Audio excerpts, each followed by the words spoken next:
What is up, everyone? Today I'm just going to be doing a spoiler-free review of the entire Broken Empire series. I've done reviews for the books individually. Most of that it has spoilers, but I just want to give my full spoiler-free talk to try to determine if you guys should read it or maybe look for a different book or a different series. So, this book takes the perspective of this prince right here, Jorg, who is 14 in the first book, and it has a lot of flashbacks. He's 10 or 14 for the entire book.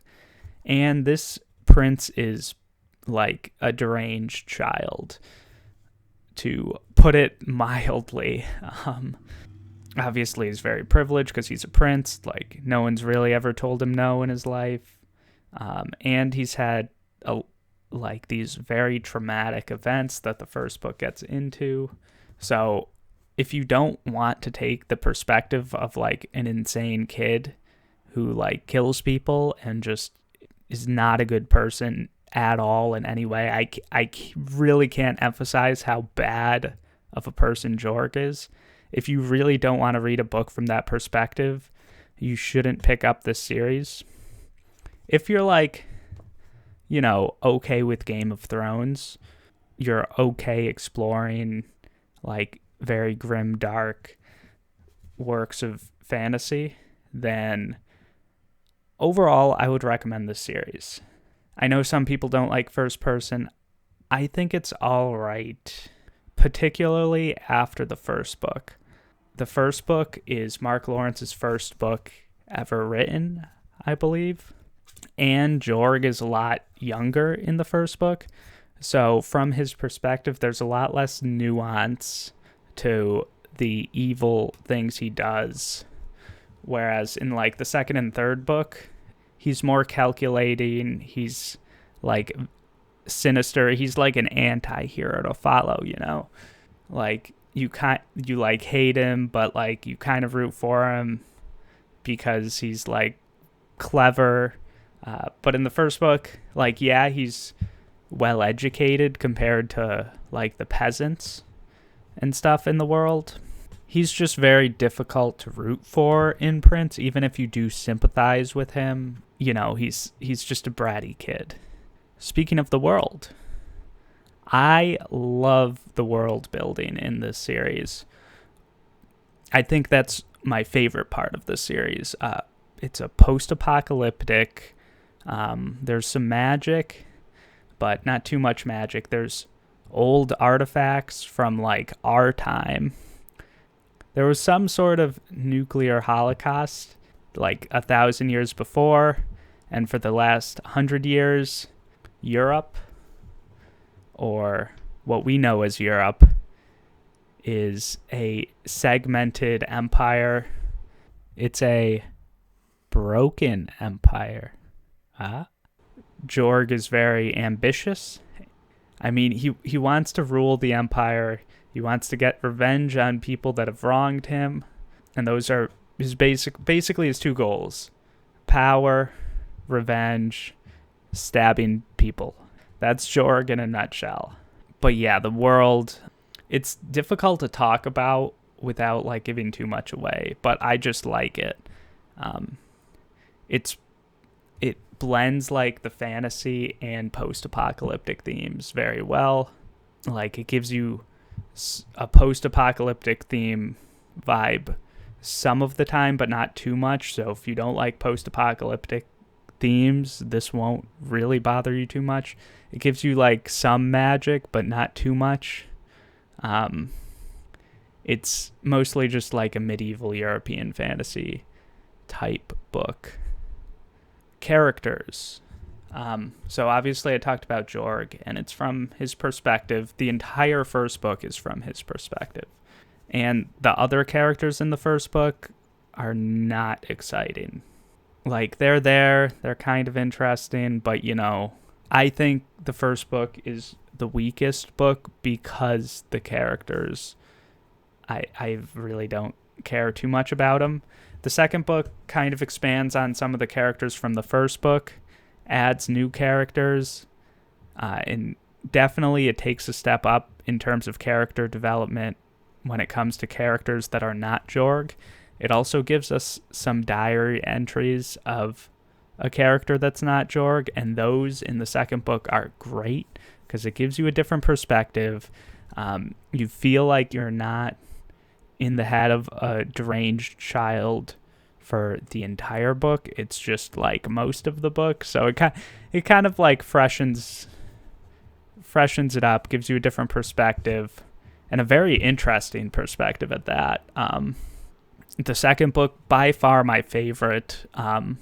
If you're here after having read the first book and you're kind of agreeing with what I'm saying about the first book and not really liking it that much, and you don't really know if you should pick up the second book, pick it up. Trust me. Everything in the second book is better. World building is better. The magic system makes more sense. In my spoiler review of the first book, I kind of complain about how the magic system gets Jorg out of some things, and I mean, I like it. It makes sense in the first book, but I think it's actually done well in the second book, if that makes any sense. Again, try not to give too much away. The series itself is very fast-paced, and that actually does change in the third book.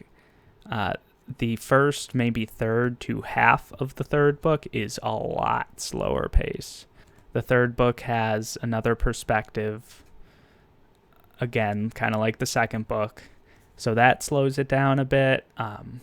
There's like these longer chapters that are like kind of like dreams, maybe, slash, like, you don't really know what they are. You could think they're like foreshadowing something, but like they're like things that happened in the past. I was not as big of a fan of those longer, like more boring chapters, but the third book's still very good. It ends on a strong note. These books really aren't that long. Like the first one's just over 300 pages, and these are like 400.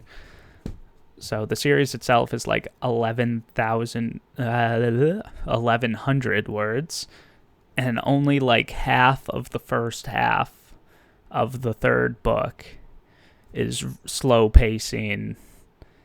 You really won't get very bored with this series at all. And I think like the slow pacing of that part of the third book stood out more to me because like the other books were so fast paced, and I just wasn't expecting it to like slow down the way it did. But again, it ends great, and it definitely ends fast paced. And like I said before, this is a map in the third book, and yes, that looks like Europe, which is awesome. And there are more stories within this post-apocalyptic European universe by Mark Lawrence, and I haven't read those yet. I know Prince of Fools it follows the perspective of a less angry main character, so if you just don't like how grimdark this is, maybe go with that, but I haven't read that yet, so I don't know if that's good advice or not. And then Red Sister, or whatever that series is, like, people seem to like that one a lot too. Mark Lawrence seems, in terms of reviews of him, he seems to be just getting better and better as a writer, and I think we'll probably be hearing Mark Lawrence's name quite a bit in the fantasy world for the next decade, or maybe more, maybe less, depends how much he wants to write.